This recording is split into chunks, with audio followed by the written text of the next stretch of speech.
আসসালামু আলাইকুম প্রিয় শিক্ষার্থী বন্ধুগণ, আজকে আমরা যশোর বোর্ড 2016 7 নম্বর প্রশ্ন ব্যাংক সমন্বয় বিবরণী নিয়ে আলোচনা করব। তো বরাবরের মতো আগে প্রশ্নটা পড়ে ঘটনাগুলো জানার চেষ্টা করব, তারপরে আমরা প্রশ্নের অ্যান্সার করব। তো দেখো কি বলা আছে, 2015 সালের 31 মার্চ তারিখে রফিক স্টোরের নগদান বহির ডেবিট উদ্বৃত্ত 1,22,000 টাকা। তাইলে কিন্তু তোমার নগদান বইয়ের ডেবিট ব্যালেন্স দেওয়া রয়েছে, তার মানে তোমার নগদান বইয়ের ডেবিটে যেটা হবে সেটা যোগ হবে, আর তোমার নগদান বইয়ের ক্রেডিটে যেটা হবে সেটা বিয়োগ হবে। ঠিক আছে, এখানে কিন্তু আমরা এইটা দেখে কিন্তু আমরা বুঝেই নিলাম। তাহলে দেখো, কিন্তু উহা ব্যাংক বিবরণী উদ্বৃত্তির সাথে মিল নেই। সমস্ত হিসাব যাচাই করে নিম্নের পার্থক্যগুলো পাওয়া যায়। তো কি কি পার্থক্য পাওয়া যায় দেখো। 1 নম্বরে বলা আছে 38,000 টাকার 5টি চেক। তাইলে 38,000 টাকার মোট 5টা চেক দিছে, এবং 32,000 টাকার একখানি প্রাপ্য নোট আদায়ের জন্য 2015 সালে মার্চ মাসে ব্যাংকে জমা দেওয়া হয়, কিন্তু উহা 2015 সালের এপ্রিল মাসে আদায় হয়। খেয়াল করো, আমাদের হিসাবটা কত তারিখের? 2015 সালের মার্চের 31 মার্চ পর্যন্ত। ঠিক আছে, তার মানে কি, এই যে মার্চ মাসে যে লেনদেনগুলো হয়েছে সেগুলোই আমাদের হিসাব করতে হবে, এর পরের মাসের লেনদেনগুলো কিন্তু হিসাব করা যাবে না। তাইলে দেখো, এই যে 38,000 টাকা এবং 32,000 টাকার মোট টাকা, এটা আদায় হয়েছে এপ্রিল মাসে, কিন্তু মার্চ মাসে হয় নাই। তার মানে কি, এটা কিন্তু এপ্রিল মাসে আদায়টা এখানে আসবে না, মার্চ মাসে সমন্বয় করতে হবে। ঠিক আছে, তার মানে কি, এখনো তুমি যখন ডেবিট করেছিলা তোমার নগদান বইতে এই 38,000 টাকা আর 32,000 টাকার নোট যখন ব্যাংকে জমা দিছো তখন তোমার ডেবিট করেছিল, কিন্তু আদায় হয় নাই এখনো, যার কারণে তোমাকে এটা আবার ক্রেডিট করতে হবে, এটা বিয়োগের ঘরে কিন্তু চলে যাবে। এরপর 2 নম্বর বলেছে 18,000 টাকার একখানা প্রাপ্য নোট 16,800 টাকায় ব্যাংকে বাট্টাকরণ করা হয়, কিন্তু নগদান বইতে পূর্ণ মূল্য লেখা হয়েছে। তাহলে 18,000 টাকায় তুমি লিখেছো কত বেশি? 18,000 থেকে 16,800 বাদ দিলে কত হবে? 1,200। 1,200 টাকা তুমি বেশি লিখছো। তো এই যে 1,200 টাকা যখন প্রাপ্য নোটের টাকা পাইছো, তুমি তখন নগদান বইতে ডেবিট করেছিলা, যে এই ডেবিটে 1,200 টাকা বেশি লিখছো। তাহলে এটা আবার কমানোর জন্য কি করতে হবে? ক্রেডিট করতে হবে। তাহলে যেহেতু এটা ক্রেডিট করতে হবে, এখানে 1200 টাকা ব্যালেন্স কিন্তু আসবে। তো 1200 টাকায় তোমার কি করতে হবে? ক্রেডিট করতে হবে। এটা ক্রেডিট করতে হবে মানে বিয়োগের ঘরে যাবে। 3 নম্বর এন্ট্রিটা বলা আছে ব্যাংক কর্তৃক 14,000 টাকার প্রদেয় নোট পরিশোধিত হয়েছে, কিন্তু নগদান বইতে লেখা হয়নি। তাহলে ব্যাংক কর্তৃক প্রদেয় নোটে পরিশোধ করছে 14,000 টাকা, কিন্তু নগদান বইতে লেখা নেই। তাহলে নগদান বইতে লিখতে গেলে কি করতে হবে? প্রদেয় নোটের অর্থ যখন পরিশোধ করো তখন কি করতে হয়? ক্রেডিট করতে হয়। তাহলে যেহেতু এটা ক্রেডিট, এটা বিয়োগের ঘরে যাবে। এরপর 4 নম্বর এন্ট্রিটা বলা আছে দেখো, খরিদ্দারগণ সরাসরি 20,000 টাকা ব্যাংকে জমা দিয়েছেন, যাহা নগদান বইতে লিপিবদ্ধ হয় নাই। তাইলে যখন খরিদ্দারগণ, যারা যারা প্রাপ্য হিসাব বা তোমার দেনাদার, তারা কিন্তু সরাসরি ব্যাংকে তোমার 20,000 টাকা জমা দিছো, তাহলে তোমার নগদান বইতে কি করতে হবে? ডেবিট করতে হবে না, কারণ তোমার অ্যাকাউন্টে টাকা বেড়ে গেছে, তাইলে এটা ডেবিট করতে হবে। যেহেতু ডেবিট করতে হবে, তাহলে এটা যোগের ঘরে যাবে। এরপর 5 নম্বর এন্ট্রিতে বলা আছে 14,000 টাকা চেক আদায়ের জন্য ব্যাংকে জমা দেওয়া হয়েছিল, কিন্তু নগদান বইতে লিপিবদ্ধ হয় নাই। তাইলে চেক আদায়ের জন্য ব্যাংকে যে জমা দিছো, এটা নগদান বইতে অন্তর্ভুক্ত করতে হবে। তাইলে যখন চেক আদায়ের জন্য ব্যাংকে জমা দাও, তাইলে তোমার চেকের যখন টাকা আদায় হয় তখন তোমার অ্যাকাউন্টে টাকা বাড়ে, তার মানে কি, তোমার নগদান বইতে কি করতে হবে? ডেবিট করতে হবে। ডেবিট করা মানে এটা যোগের ঘরে যাবে।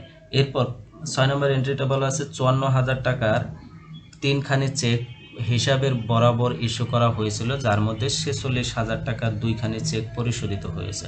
ঠিক আছে, তার মানে 54,000 টাকার মোট 3টা চেক দিয়েছিল, তার মধ্যে 46,000 টাকা 2টা চেক পরিশোধিত হয়েছে, আর একটা চেক বাকি আছে। তাহলে কত টাকা বাকি আছে? 54 থেকে 46,000 টাকা মাইনাস করলে কত হবে? 8,000 টাকা। এই 8,000 টাকা এখনো পরিশোধিত হয় নাই। তাইলে তুমি যখন চেক ইস্যু করার জন্য চেক ইস্যু করো, তখন তোমার নগদান বইতে ডেবিট করো, কিন্তু ওই চেকটা এখনো ব্যাংকে উপস্থাপন হয়নি, টাকা এখনো ব্যালেন্স থেকে কেটে নেয়নি। তাহলে এটা আবার তোমার কি করতে হবে? ডেবিট করতে হবে। তো এটা ডেবিট করতে হবে নগদান বইয়ে 8,000 টাকা কিন্তু। এরপর 7 নম্বর এন্ট্রিটা বলা আছে ব্যাংক কর্তৃক মঞ্জুরিকৃত সুদ 1,400 টাকা এবং ধার্যকৃত কমিশন 1,000 টাকা। তাহলে মঞ্জুরিকৃত সুদ নগদান বইতে ডেবিট করতে হয়, কমিশন কি করতে হয়? নগদান বইতে ক্রেডিট করতে হয়। 2015 সালে 31 মার্চ তারিখে নগদান বইতে লিপিবদ্ধ হয়নি। আচ্ছা, ঠিক আছে। এবং ক নম্বর প্রশ্ন কি বলেছে দেখি আমরা। অনাদায়ী চেক এবং ব্যাংকে অনুপস্থিত চেকের পরিমাণ নির্ণয় করো। তাহলে দেখো অনাদায়ী চেক কত।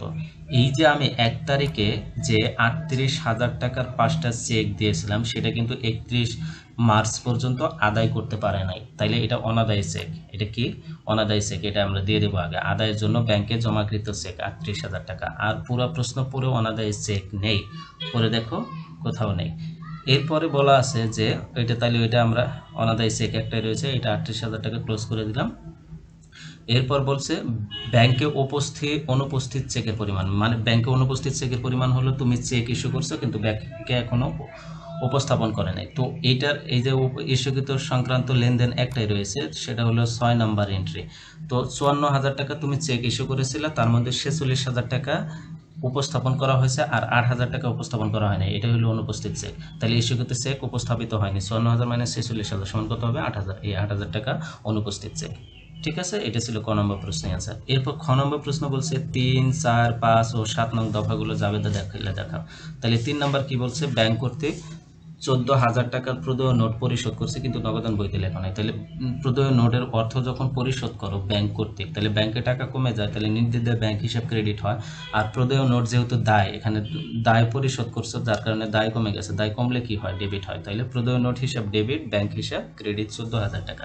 ঠিক আছে, এরপর 4 নম্বর এন্ট্রিটা বলেছে যে খরিদ্দার সরাসরি ব্যাংকে 20,000 টাকা জমা দিয়েছেন। তাইলে ব্যাংকে যখন টাকা জমা দেয় তোমার ব্যাংকে টাকা বাড়ে, ব্যাংকে টাকা বাড়লে কি হয়, নিঃসন্দেহে এটা ব্যাংক হিসাব ডেবিট হবে এবং কি যেহেতু প্রাপ্য হিসাব বা দেনাদার তোমাকে টাকা দিয়েছে, তাইলে দেনাদার কমে গেছে, তাইলে দেনাদার বা প্রাপ্য হিসাব ক্রেডিট হবে। ঠিক আছে, তাইলে ব্যাংক হিসাব ডেবিট, প্রাপ্য হিসাব ক্রেডিট, 20,000 টাকা দিয়ে দেবা। এরপরে 5 তারিখেরটা 5 নম্বরটা বলেছে, সরি, 14,000 টাকা চেক আদায়ের জন্য ব্যাংকে জমা হয়েছিল কিন্তু নগদান বইতে লেখা হয়নি। তাহলে চেক আদায়ের জন্য যখন ব্যাংকে জমা দিলা তখন কিন্তু তুমি চেকটা কার কাছ থেকে পেয়েছিলা, কোনো প্রাপ্য হিসাবের কাছ থেকে পেয়েছিলা, তাই না? তাইলে এটা ব্যাংকে টাকা বাড়বে, চেকটা জমা দিলে ব্যাংকে টাকা বাড়বে, ব্যাংক হিসাব ডেবিট, প্রাপ্য হিসাব ক্রেডিট। ঠিক আছে, ব্যাংক হিসাব ডেবিট, প্রাপ্য হিসাব ক্রেডিট 14,000 টাকা। এরপর 7 নম্বর এন্ট্রিটা দেখো, 7 নম্বর এন্ট্রি বলেছে ব্যাংক সুদ মঞ্জুর করছে। ব্যাংক সুদ মঞ্জুর করলে আয় হয় এবং ব্যাংকে টাকা বাড়ে, তাহলে ব্যাংকে টাকা বাড়লে ব্যাংক হিসাব ডেবিট, ব্যাংক হিসাব ডেবিট, ব্যাংক সুদ হিসাব ক্রেডিট হবে। এরপর ওই এন্ট্রিতে আবার বলা আছে ধার্যকৃত চার্জ বা কমিশন রয়েছে। তো এই ব্যাংক চার্জটা হলো তোমার জন্য খরচ, তাহলে খরচ হলে কি হবে ডেবিট, আর ব্যাংক চার্জ ব্যাংক থেকে এই টাকা কেটে নেয়, তাহলে ব্যাংকে টাকা কমে যায়, তাহলে ব্যাংক হিসাব ক্রেডিট হবে। এটা জাবেদা কি হবে, ব্যাংক চার্জ হিসাব ডেবিট, ব্যাংক হিসাব ক্রেডিট। ঠিক আছে, 1,000 টাকা। তো এটাই ছিল খ নম্বর প্রশ্নের অ্যান্সার। এখন দেখি আমরা গ নম্বর প্রশ্নটা কি বলেছে। 2015 সালের 31 মার্চ তারিখে ব্যাংক বিবরণীর উদ্বৃত্ত বের করো। তো আমরা কি করব, এই যে 1,22,000 টাকা যে ব্যাংক নগদান বই মোতাবেক ডেবিট উদ্বৃত্ত দেওয়া ছিল এটা আগে লিখে নেব। ঠিক আছে, তাহলে নগদান বই অনুযায়ী ব্যাংক জমা 1,22,000 টাকা। এখন এন্ট্রিগুলো করব, কোনটা যোগ কোনটা বিয়োগ সেটা বসাই দেব। দেখো 38,000 টাকা একটি চেক এবং 32,000 টাকার এখানে প্রাপ্য নোট আদায়ের জন্য 15 সালের মার্চ মাসে ব্যাংকে জমা দেওয়া হয় কিন্তু ওই সময়ের মধ্যে আদায় হয় না। তাহলে তুমি যখন আদায়ের জন্য ব্যাংকে জমা দাও তখন নগদান বই ডেবিট করেছিল, কিন্তু এখন যেহেতু আদায় হয় না তাহলে নগদান বই ডেবিট করা যাবে না, এটা আবার ক্রেডিট করে দিতে হবে। ক্রেডিট করতে হবে মানে বিয়োগের করে দিতে হবে, কারণ আমাদের স্টার্টিং ব্যালেন্স কিন্তু ডেবিট ব্যালেন্স, তাই না? তাহলে যেটা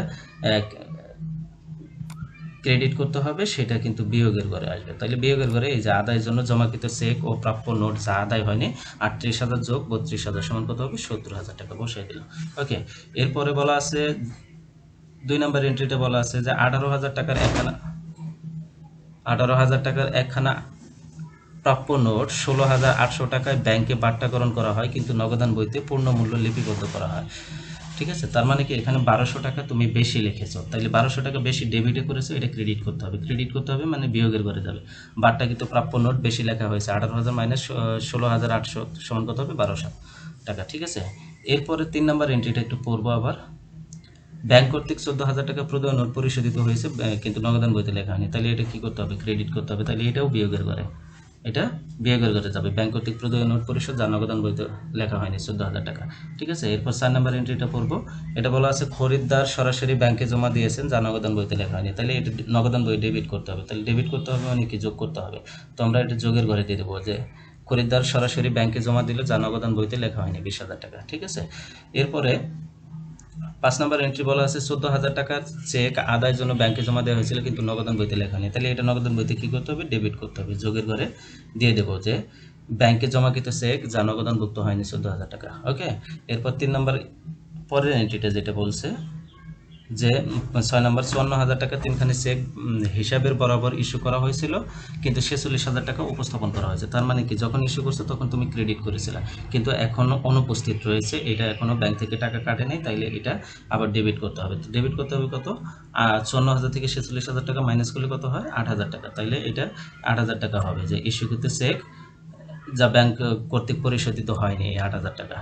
এরপরে লাস্টের এন্ট্রিটা হলো, দেখো এই যে ব্যাংক সুদ, এটা যেহেতু ডেবিট করতে হবে, এটা যোগের ঘরে যাবে 1400 টাকা, আর ব্যাংক চার্জ এটা বিয়োগের ঘরে যাবে। ঠিক আছে, তাইলে এই যে ব্যাংক কর্তৃক মঞ্জুরিকৃত সুদ 14,000 টাকা যোগের ঘরে দিলাম, আর ব্যাংক কর্তৃক ধার্যকৃত কমিশন 1,000 টাকা বিয়োগের ঘরে দিয়ে দিলাম। ঠিক আছে, এবার যোগের অ্যামাউন্ট কত রয়েছে? 4টে রয়েছে। তো যোগ করলে কত হবে? 43,400। তো 1,22,000-এর সাথে 43,400 যোগ করলে কত হবে? 1,65,400। ঠিক আছে, আর বিয়োগের ঘরে কয়টা অ্যামাউন্ট রয়েছে? 4টে অ্যামাউন্ট রয়েছে। তো যোগ করলে কত হয়? 86,200। তো 1,65,400 থেকে 86,200 বাদ দিলে কত হয়? 79,200। তো এইটাই ছিল ব্যাংক বিবরণী অনুযায়ী ব্যাংক জমার উদ্বৃত্ত। ঠিক আছে, কেন ব্যাংক বিবরণী হবে? কারণ নগদান বই অনুযায়ী আমরা নিয়ে শুরু করছি। ঠিক আছে, তো এটাই ছিল আজকের আলোচনার বিষয়। আশা রাখি ক্লাসটা উপভোগ করেছো। তারপরেও যদি কোনো প্রশ্ন থাকে তাহলে কমেন্টের মাধ্যমে জানাই দিও। সে পর্যন্ত সবাই ভালো থাকো, সুস্থ থাকো। আল্লাহ হাফেজ।